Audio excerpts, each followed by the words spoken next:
There we go. So just really briefly, I want to go through, as the mayor said, a little bit about our budget and our capital improvement program. Those are usually cue words to folks at home to go take a restroom break.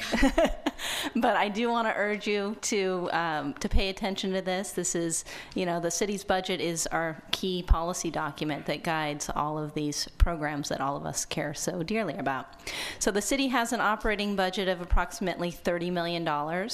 That funds the majority of the city programs and services.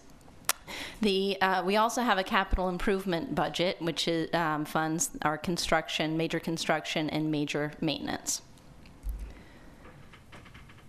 The pie chart there shows you in the current year what our general fund revenue, where it comes from. As you can see there, we have property tax that comes in at approximately just 6% of our total budget there.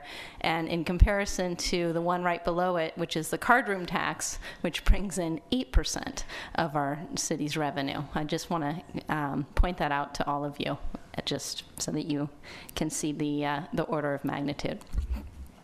And where does our money go? Well, this is our general fund budget. As you can see there, the majority goes to police and fire, which makes up 54% of our operating budget, which is not unlike most cities. And I want to talk a little bit about our capital improvement program. And as we go through this, you'll see how this is a little bit of a different conversation than we have had in previous years.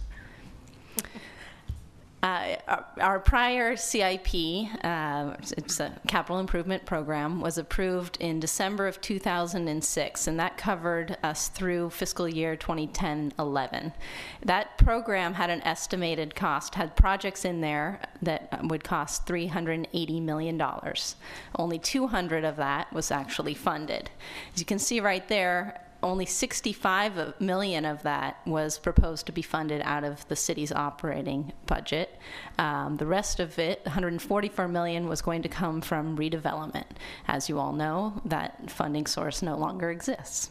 The average annual budget in that proposal was anywhere between $12 to $51 million just for capital projects.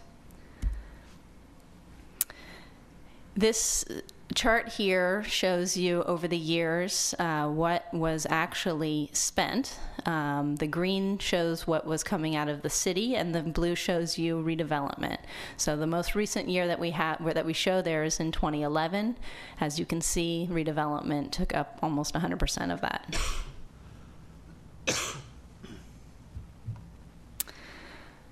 The last time that the council reviewed a draft CIP was in January of 2011. Most of you are well aware of what happened in January of 2011.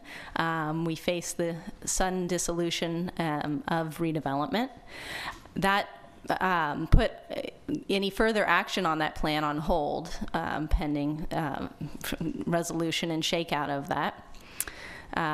The city is in a place now where it has to develop new funding mechanisms. There's no more tax increment revenue. There's no more tax allocation bond financing.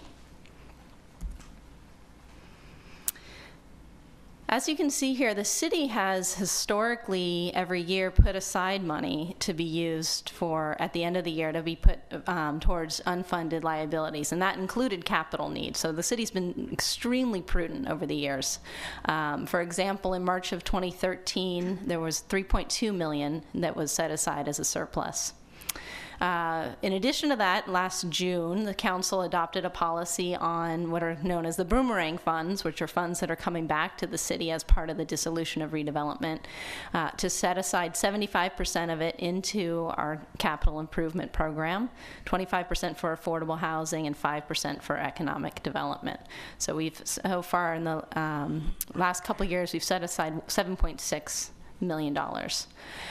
Currently, city staff is in the process of developing the next 5-year plan that will be coming to the city council and to the public over the course of the next 6 weeks or so at the various committees. We'll be presenting our proposal for the next, as I said, the next 5 years with the first 2 years of appropriations. We'll be looking at everything from community facilities, parks, public art, affordable housing, bike ped, transportation, and streets, and I can guarantee you there will be more projects in there than we have money for. And then the draft CIP will come to you in the March-April timeframe as part of the discussion of the overall budget. We just wanted to show you there, just order of magnitude, what some of these projects that will come to you, what the needs are. Just for our EOC or Corporation Yard alone, we have an estimated cost of $6.8 million.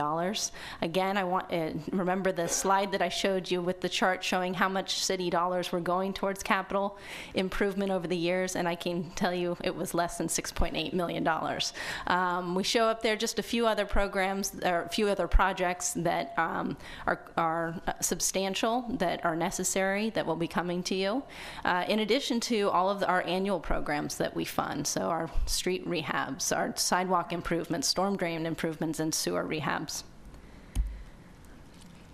And then briefly, I just would like to touch on the city's debt. The city has only one long-term debt obligation. This is fantastic. We recently refinanced this and were able to save about $1.3 million for the general fund. This debt continues until 2028. The majority of our debt, as you'll see in the next slide, is actually from the former redevelopment agency and is being funded now out of the property tax revenues that are generated within those former redevelopment agency or former redevelopment areas.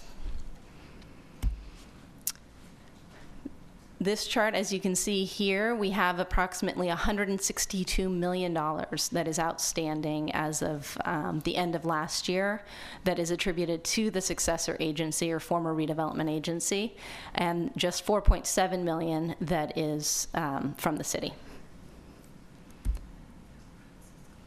And this last chart here shows you just what we're paying on an annual basis to cover the debt payments and the expenses. The city is paying just $484,000 a year out of its general fund to cover that one outstanding issuance, and the successor agency is paying upwards of about $15 million. Again, these are funds that are coming from former redevelopment agency or former redevelopment areas, and as that debt is retired over time, then those dollars will be freed up and redistributed to the city and other taxing entities. And with that, I'm going to give it back to the mayor, who will cover the charter city.